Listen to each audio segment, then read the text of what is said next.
दोस्तों आज की इस वीडियो के अंदर मैं आपको बताऊंगा कि मीशो के अंदर जो ऑन होल्ड ऑर्डर होते हैं उसका क्या मतलब होता है।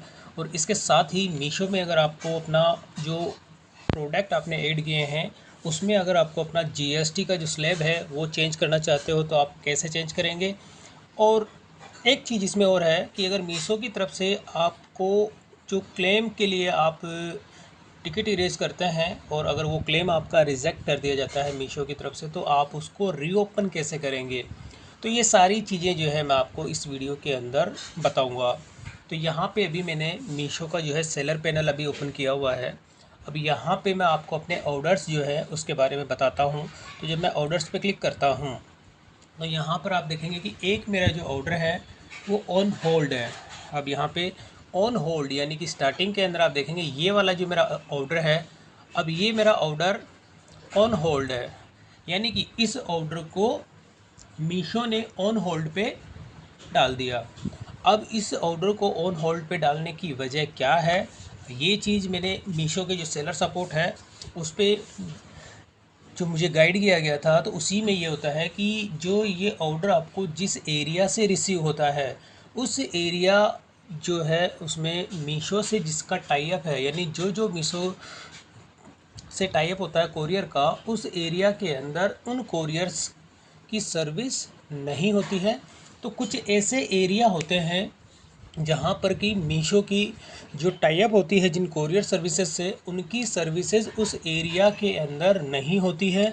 तो जब तक मीशो की टीम इस चीज़ को कम्प्लीटली वेरीफाई नहीं करती कि भाई ये जो हमारा ऑर्डर है क्या इस ऑर्डर में जो उसके सिमिलर जितनी भी कोरियर्स होती हैं उनसे वेरीफाई करने के बाद अगर किसी भी कोरियर जो होती है उस कोरियर की सर्विस उस एरिया के अंदर होती है तो ये आपका ऑर्डर ऑन होल्ड से चेंज होके पेंडिंग के अंदर शो हो जाता है। अगर किसी भी कोरियर के अंदर उस एरिया की जो सर्विसेज होती है वो अगर नहीं होती है तो ये आपका ऑर्डर मीशो की ओर से कैंसिल कर दिया जाएगा। बट इसमें आपको किसी भी तरह का कोई भी कैंसिलेशन चार्ज आपका नहीं लगेगा। अब जैसे मैं इस ऑर्डर की बात करूं तो ये ऑर्डर जो है इसका इनवॉइस अगर मैं आपको दिखाता हूं, ये परचेज ऑर्डर है। ये ऑर्डर मेरा सिक्किम का है। यानी सिक्किम जो है इस एरिया के अंदर जो इसका सिक्किम का जो पिन कोड होता है, अब यहाँ पे हो सकता है कि मीशो की जितनी भी जो कोरियर होती हैं उनकी सर्विसेज इसके अंदर ना हो। तो इस तरह के जो ऑर्डर होते हैं वो ऑन होल्ड के अंदर मीशो इनको डाल देता है। और इसके साथ ही जब ये प्रॉब्लम रिजॉल्व होती है तो इसको पेंडिंग के अंदर शो करता है। अगर ये सर्विसेज में नहीं है तो ये ऑर्डर 1 से 2 दिन के अंदर ऑटोमेटिक कैंसिल हो जाएगा। तो इस तरह के जो ऑर्डर होते हैं वो तो ऑन होल्ड पे होते हैं। ऑन होल्ड को आप जब कोई ऑर्डर आपका ऑन होल्ड पे चला जाता है तो उसको आप एक्सेप्ट भी नहीं कर सकते, उसका लेबल भी आप जनरेट नहीं कर सकते। यानी कि किसी भी तरह की कोई भी जो है आप इसके अंदर एक्स्ट्रा एक्टिविटी को आपकी अपनी तरफ से कुछ भी नहीं कर सकते हैं। आप अपने लेवल पे इस ऑर्डर को कैंसिल नहीं कर सकते हैं। ऑन होल्ड से पहले आप इस ऑर्डर को कैंसिल कर सकते हैं, यानी एक्सेप्ट और कैंसिल दो ऑप्शन आते हैं। बट ऑन होल्ड के अंदर आप इस ऑर्डर को कुछ नहीं कर सकते क्योंकि मीशो की जो इंटरनली टीम होगी वही इसको चेंजेस कर सकती है। यानी कि पेंडिंग से जो ऑन होल्ड है, ऑन होल्ड से वो पेंडिंग के अंदर तभी उसके अंदर ट्रांसफ़र होगा जब उसकी वेरीफाई कर लेंगे और वेरीफाई होने पर उस एरिया के अंदर उस कोरियर की किसी भी कोरियर की सर्विसेज अवेलेबल है या नहीं है। तो ये तो हो गया ऑन होल्ड पे। अब इसके बाद सेकंड नंबर पे होता है कि कोई भी प्रोडक्ट आपने जैसे मीशो में लिस्ट किया हुआ है और उसमें आपको जो जीएसटी नंबर जो होता है, और सॉरी जीएसटी का जो स्लैब होता है वो आपको चेंज करना है। तो जैसे मैं बात करता हूँ मेरी ये इसी लिस्टिंग की, ये मेरा हॉकिंस का जो कुकर है अब 1.5 लीटर का। अब इसमें आप देखेंगे इनवॉइस के अंदर इसमें IGST 18% है। तो अब ये जो IGST है, जबकि इस प्रोडक्ट के अंदर IGST जो होती है वो लगती है 12%। तो अब आपने जो लिस्ट किया, अब लिस्टिंग के टाइम में मैंने इसके अंदर जो है 18% जो सेलेक्ट किया था और 18% से काफ़ी मेरे इसमें इनवॉइस जो है ऑर्डर मेरे को रिसीव हो गए हैं और रिसीव होने के बाद मैंने वो ऑर्डर कस्टमर को भेज भी दिए और कस्टमर को वो सक्सेसफुली डिलीवर्ड भी हो गए। बट इसका जो एक्चुअल जो GST होती है वो इसमें 12% होती है। तो यहाँ पर आपको क्या करना है, कि किसी भी प्रोडक्ट की, यानी कि जो जितने भी आपने इन्वेंट्री के अंदर कैटलॉग अपलोड किए हैं, उन कैटलॉग्स में सबसे पहले आप उनके जो जीएसटी का जो स्लैब है अच्छे से उसकी स्टडी करें। तो अब यहाँ पर आपको अगर इस तरह की जो कोई भी लिस्टिंग है उसमें आपको जीएसटी का स्लैब चेंज करना है, तो इसको आप डायरेक्टली चेंज नहीं कर सकते हैं। इसके लिए आपको मीशो के सेलर सपोर्ट पे जो है आपको टिकट इरेज करनी होगी। तो अभी यहाँ पे मैं क्या करता हूँ, इसी की एक नई टैब ओपन कर लेता हूँ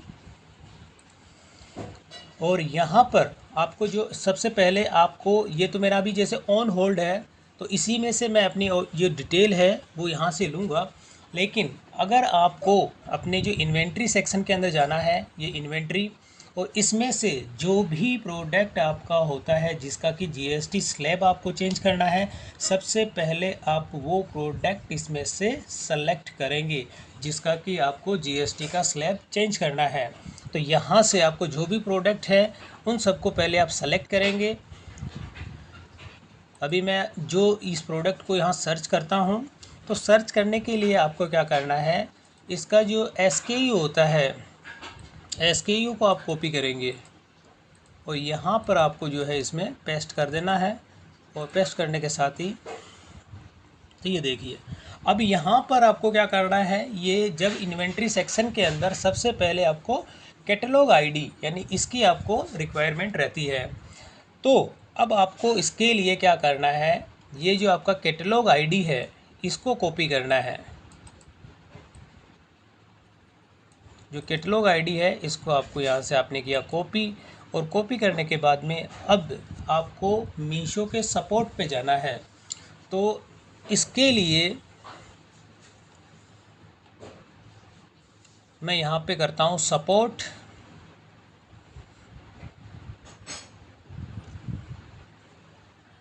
और यहाँ आपको जो सेकंड नंबर पे है कैटलॉग एंड प्राइसिंग, और इसके अंदर आपको सेलेक्ट करना है I want to change product description. आपको इसमें क्लिक करना है और क्लिक करके फिर आपको करना है रेस ए टिकट, और इसमें आपको कैटलॉग का जो आईडी है वो आपको यहाँ पेस्ट करना है। और कैटलॉग आईडी के बाद में होता है SKU आईडी, यानी SKU आपका जो होता है, जिस प्रोडक्ट का ये SKU है इसको भी आपको कॉपी करना है और यहाँ आपको पेस्ट करना है।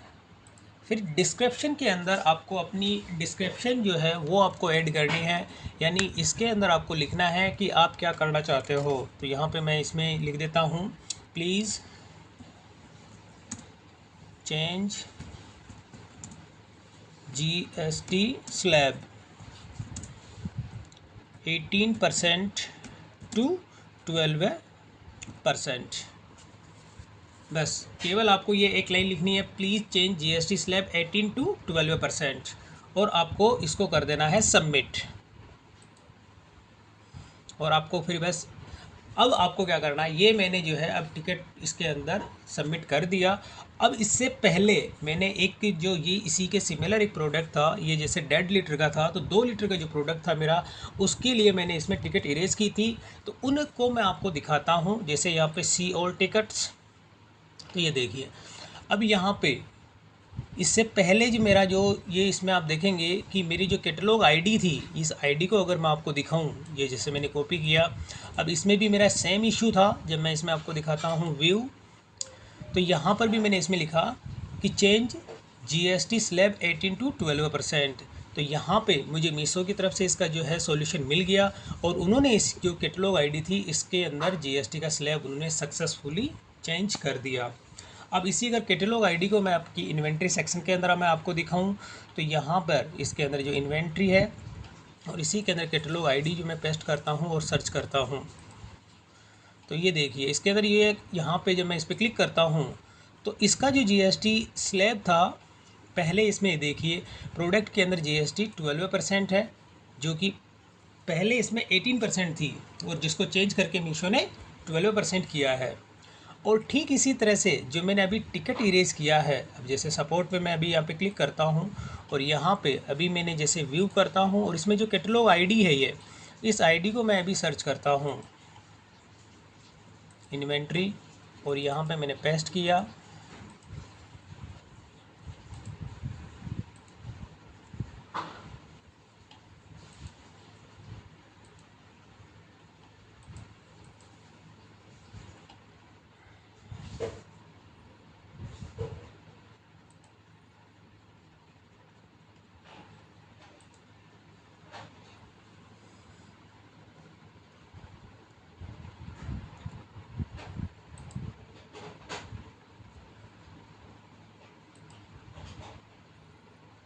तो अभी ये सर्च नहीं कर रहा, बट मैं आपको दिखा देता हूँ इसके अंदर जो जीएसटी का जो स्लैब है कितना परसेंट है।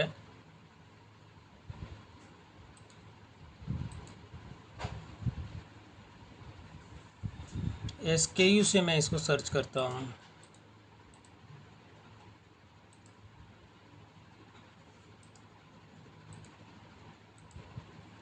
ये देखिए, जब मैं इस पर क्लिक करता हूँ तो यहाँ पे आप अभी देखेंगे प्रोडक्ट की जो जीएसटी है 18% है।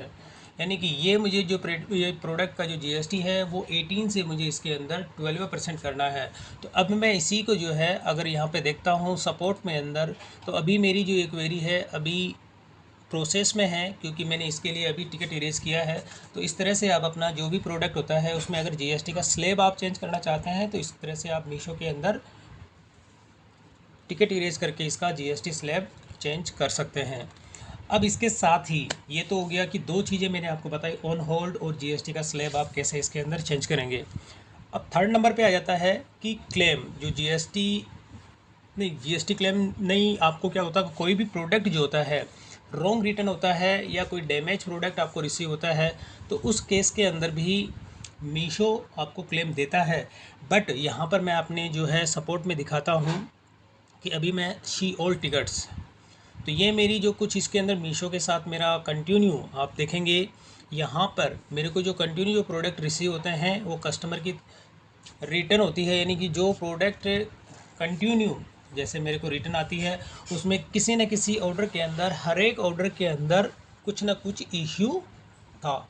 अब यहाँ पे मैं आपको बात करता हूँ, जैसे कि मेरे को रिसीव हुआ रॉन्ग रिटर्न, ये फर्स्ट वाला जो केस था, इसके अंदर मीशो ने मेरे को जो क्लेम दिया था वो यानी कि मेरे जो प्रोडक्ट की वैल्यू थी उसका मुझे सेलर को जो जितना पे आउट मिलता है उसका मुझे 50%, यानी कि इसमें मुझे मीशो ने क्लेम 60 से 65% क्लेम दिया था।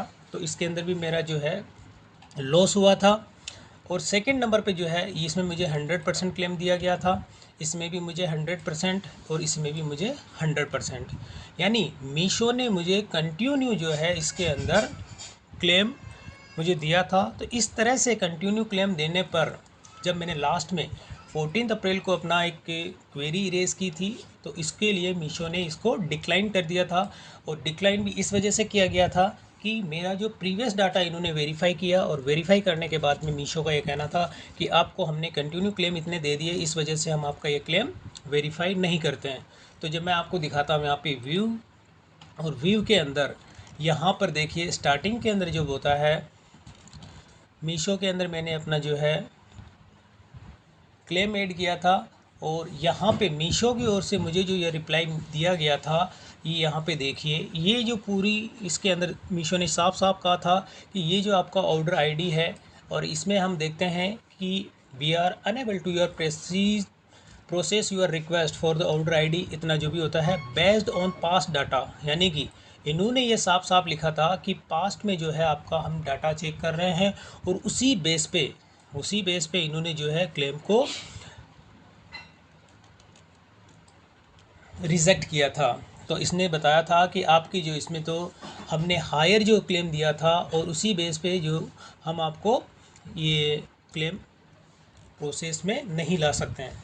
तो इसी के बिहाफ पे मैंने इसको जो है अपनी टिकट आईडी इन्होंने क्लोज़ की थी और क्लोज़ करने के साथ ही फिर मैंने इसको रीओपन किया था। और रीओपन करने पर मैंने जो है मीशो को यही कमेंट किया था कि ये जो आप प्रीवियस डाटा की अगर बात करते हैं तो ये कोई सॉलिड रीज़न नहीं है कि आप इस वजह से मेरा जो है केस रिजेक्ट करते हैं, और इसको दोबारा वेरीफाई करें और मुझे मेरा इसमें जो है रिजोल्व, यानी कि मुझे इसका सॉल्यूशन दें। तो उसके बाद जब 14 अप्रैल को मैंने इसके अंदर क्वेरी रेज की थी, उनका रिप्लाई मुझे मिला, और 14 अप्रैल को ही मैंने इसको सेम अपना टिकट को जो है रीओपन किया। और रीओपन करने के बाद में 16 अप्रैल को यानी मीशो ने मेरे को जो है 100% जो है क्लेम प्रोवाइड किया है। यहाँ पे आप देखेंगे कि 100% जो है इसके अंदर यहाँ पे मुझे क्लेम दिया गया था और उसी हिसाब से जो है शेड्यूल इसके अंदर मेरे को जो दिया गया था, यानी अगर मैं इसका बैक में आता हूँ तो इसके जो पेमेंट का जो शेड्यूल होता है इसके अंदर वो सारा शेड्यूल मुझे मीशो ने प्रोवाइड कर दिया। और यहाँ पर आप देखेंगे क्लेम का जो अमाउंट है वो अमाउंट भी यहाँ पे शो हो जाता है और इसमें डेट भी होती है कि आपको ये पेमेंट कब रिसीव होगा। और ये पेमेंट 18 अप्रैल को, करंट में अभी जैसे 20 अप्रैल है तो ये 18 अप्रैल को मुझे इसका क्लेम मिल चुका है। तो यानी कि इस तरह से जो है आपको कोई भी, ये मेरा जो प्रोडक्ट था कस्टमर रिटर्न नहीं था, कोरियर रिटर्न था और कोरियर रिटर्न के केस में ये डैमेज जो प्रोडक्ट है वो मुझे रिसीव हुआ था। तो इस तरह से आप मीशो के अंदर कुछ बेसिक जो प्रॉब्लम्स होती हैं उस प्रॉब्लम को आप अपने लेवल पे रिजोल्व कर सकते हैं। अगर आप अपनी टिकट आईडी, जैसे यहाँ पे देखिए, जब भी कोई भी आप टिकट आईडी इरेज करते हैं, जैसे मीशो की तरफ से आप ये क्लोज़ हो गई है, अब क्लोज़ होने के बाद में यहाँ पे इसमें डेट एंड टाइम दिया जाता है कि कैन बी रीओपन टिल 21 अप्रैल। यानी कि अगर आपको इस क्वेरी से रिलेटेड 2 दिन का मीशो टाइम देता है, 2 दिन के अंदर अगर आपको कोई भी क्वेरी होती है तो उस क्वेरी को आप यहाँ पे रीओपन भी कर सकते हैं। तो रीओपन करने के लिए, जैसे ये मेरी जो कंप्लेंट है ये क्लोज़ हो चुकी है, अब इसको मैं करता हूँ व्यू, और व्यू के बाद में यहाँ पे होता है रीओपन टिकट। तो इस तरह से अगर कोई भी कंप्लेंट आपकी मीशो की ओर से क्लोज़ कर दी जाती है, क्लोज़ करने के बाद में अगर आप उसको रीओपन करना चाहते हैं तो रीओपन करने का भी एक टाइम होता है। ये रीओपन का जो टाइमिंग आपको दिया गया है 21 अप्रैल 2022, यानी 2 दिन का आपके पास टाइम होता है। अगर 2 दिन के अंदर आपने अपनी कंप्लेन को रीओपन कर दिया तो उसमें मीशो उसको वेरीफाई करेगा और वेरीफाई करने के बाद में आपको रिजोल्व जो है यानी सॉल्यूशन आपको देगा। अगर आप इसकी कंप्लेन 2 दिन के अंदर नहीं करते हैं, जैसे कि मैं आपको बताता हूं, इससे प्रीवियस के ये देखिए यहाँ पे, अब मैं जब इसको व्यू करता हूं तो यहाँ पर किसी भी तरह का कोई भी रीओपन जो है वो शो नहीं कर रहा। यहाँ पे केवल आपसे यहाँ पे फीडबैक जो है आपको मांगा जा रहा है कि आपको कैसा लगा कैसा नहीं लगा। आपको जो भी आपका फीडबैक होता है आप मीशो के साथ में शेयर कर सकते हैं। तो इस तरह से पर्टिकुलर एक टाइम होता है, उस टाइम के अंदर यहाँ पे देखिए जितने क्लोज़ हो गए हैं और जिनको 2 दिन से ज़्यादा हो गए हैं उनके अंदर किसी भी तरह का यहाँ पे रीओपन की कोई भी डेट नहीं है। केवल आप जब भी इसको व्यू करोगे तो उसमें फीडबैक शेयर करने के लिए आपको ऑप्शन देगा। तो दोस्तों इस तरह से आप मीशो की जो बेसिक कंप्लेंट्स होती है यानी बेसिक जो प्रॉब्लम आती है हर सेलर के साथ में, वो आपको इसके अंदर आप इसको रिजोल्व कर सकते हैं। तो दोस्तों अगर वीडियो पसंद आई तो इसे लाइक और शेयर ज़रूर करें और मेरे चैनल को सब्सक्राइब करना ना भूलें।